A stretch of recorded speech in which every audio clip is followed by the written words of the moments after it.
ఆదిలాబాద్ మున్సిపాలిటీలో బీఆర్ఎస్ పార్టీకి మరో షాక్ తగిలింది. ఆ పార్టీకి చెందిన ముగ్గురు కౌన్సిలర్లు భరత్, సంజయ్, నెమలకొండ కరుణ బీజేపీలో చేరారు.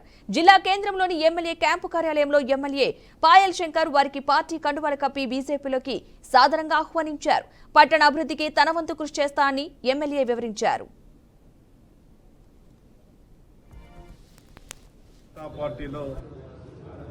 టీఆర్ఎస్ పార్టీకి సంబంధించినటువంటి కౌన్సిలర్ భరత్, మరి అదేవిధంగా సంజీవ్, విశ్వ భారతీయ జనతా పార్టీలో వారు చేరిన సందర్భంగా జిల్లా భారతీయ జనతా పార్టీ తరఫున వారికి స్వాగతం పలికి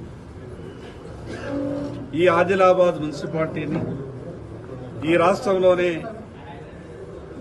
అన్ని రకాలుగా అభివృద్ధి జరిగినటువంటి మున్సిపాలిటీగా తయారు చేయాల్సినటువంటి అవసరం ఉంది.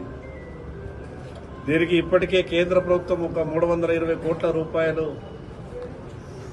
అమృత్ పథకంలో ఆదిలాబాద్ పట్టణానికి మంజూరీ పూర్తయి టెండర్ల ప్రక్రియ కూడా పూర్తయి పనులు ప్రారంభోత్సవం చేసుకోవాల్సిన అవసరం. గ్రేడ్ 1 మున్సిపాలిటీగా ఉన్నటువంటి ఆదిలాబాద్ పట్టణం రేపు భవిష్యత్తులో కార్పొరేషన్గా కూడా మారే అవకాశం ఉన్నది. ఈ ఆదిలాబాద్ ఉన్నటువంటి అనేకమైనటువంటి సమస్యలకు పరిష్కారం కావాల్సిన అవసరం ఉంది. ఈ సందర్భంగా యువకులందరికీ విజ్ఞప్తి చేస్తాం.